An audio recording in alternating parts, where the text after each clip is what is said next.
Welcome to This Explainer. Today, we're going to examine some truly shocking source material that completely reframes our daily routines. Let's set the scene, right?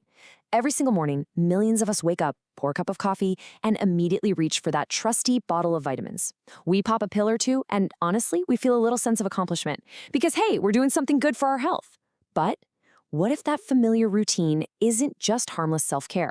What if what you're actually doing is conducting a highly volatile biological experiment on your own body? Today, we are unpacking some serious insights from a medical professional that challenge pretty much everything we thought we knew about that innocent little bottle sitting on your kitchen counter. Okay, let's dive into this jarring quote right off the bat, because it is a doozy. They're just as dangerous as any drug you could put in your mouth. I mean, think about that for a second. This immediately shatters the illusion that off-the-shelf supplements are these universally safe, foolproof health boosters. We tend to categorize vitamins in our minds right next to, drinking water or eating an apple, something that literally can only help and never hurt. But our source material completely rejects that premise. It demands that we treat these over-the-counter supplements with the exact same respect and, honestly, the exact same fear that we would give to heavy prescription medication. The message here is clear. If you don't know exactly what you're doing, bad things can and absolutely will happen. So let's look at Section 1, the biohacking reality. This brings us to a massive, fundamental shift in how we need to view these over-the-counter pills. We have to move from this mindset of passive consumption to one of active intervention. Taking vitamins isn't just a harmless morning ritual. It is a powerful and potentially dangerous biological experiment. The text specifically refers to this as biohacking. You aren't just topping off a gas tank. You are introducing concentrated chemicals into your system to fundamentally alter how your body functions. And because of this, it requires strict, unwavering self-awareness. You are forcefully altering the chemical landscape of your body. Because you're doing this artificially, you have to be acutely aware that you're initiating chemical reactions that were not organically meant to happen to you in that particular moment. Which leads us to Section 2, a messy supplement industry. So it's one thing to experiment on yourself, but it's another entirely when the tools you're using are just highly unpredictable. The source material bluntly points out that the current supplement industry is an absolute mess. It is literally the Wild West out there. When you walk down the supplement aisle, you're looking at rows and rows of products that exist in a highly unregulated space. This isn't some tightly controlled pharmaceutical pipeline, and this messy reality directly leads to highly unpredictable results for consumers. You might think you're buying a standardized, perfectly safe product, but the reality behind the packaging is far more chaotic. And that makes your personal biohacking experiment all the more risky.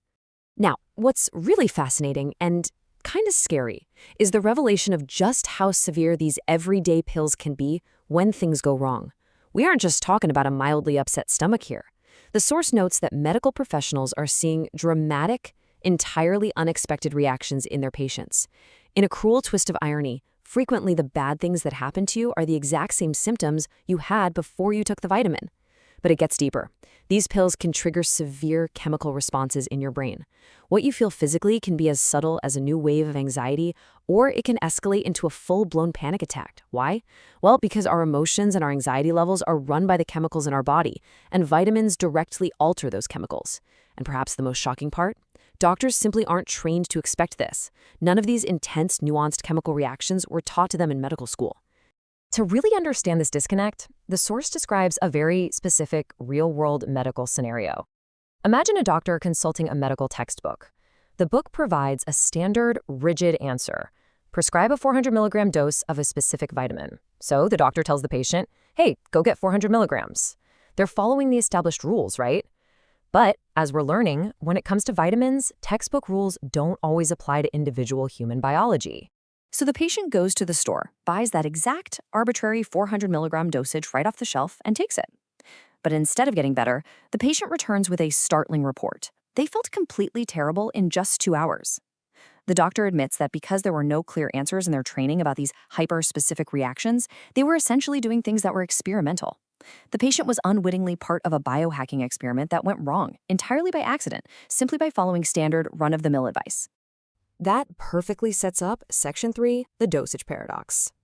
This whole medical mystery unravels into a fascinating and honestly highly confusing biological trap that so many of us fall into.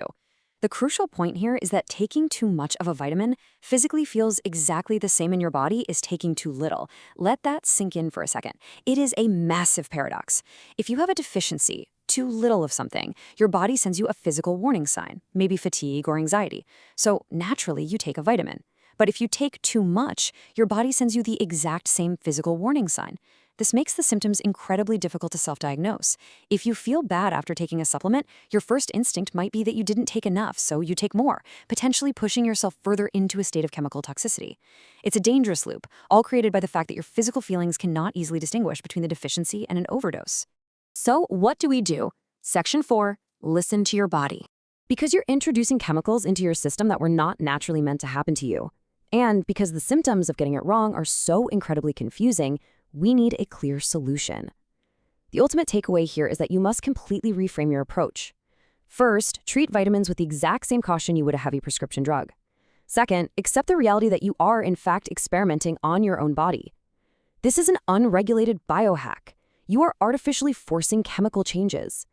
Therefore, your absolute most vital tool for safety is the third step, paying hyper-close attention to what you are feeling physically and mentally after taking them. Don't just swallow a pill and ignore your body. If you feel sudden anxiety, if you feel terrible 2 hours later, that is your body desperately telling you that the biohack is failing. I'm going to leave you with this final, provocative question to consider the next time you blindly reach for that supplement bottle in the morning. When you biohack your body with everyday vitamins, are you actually paying attention to what it's telling you? We've learned today that these aren't just harmless little habits. They are powerful chemical interventions. So tomorrow morning, before you take that pill, ask yourself if you are truly ready to listen to the results of the experiment. Thank you for joining me for this explainer. And hey, stay curious out there.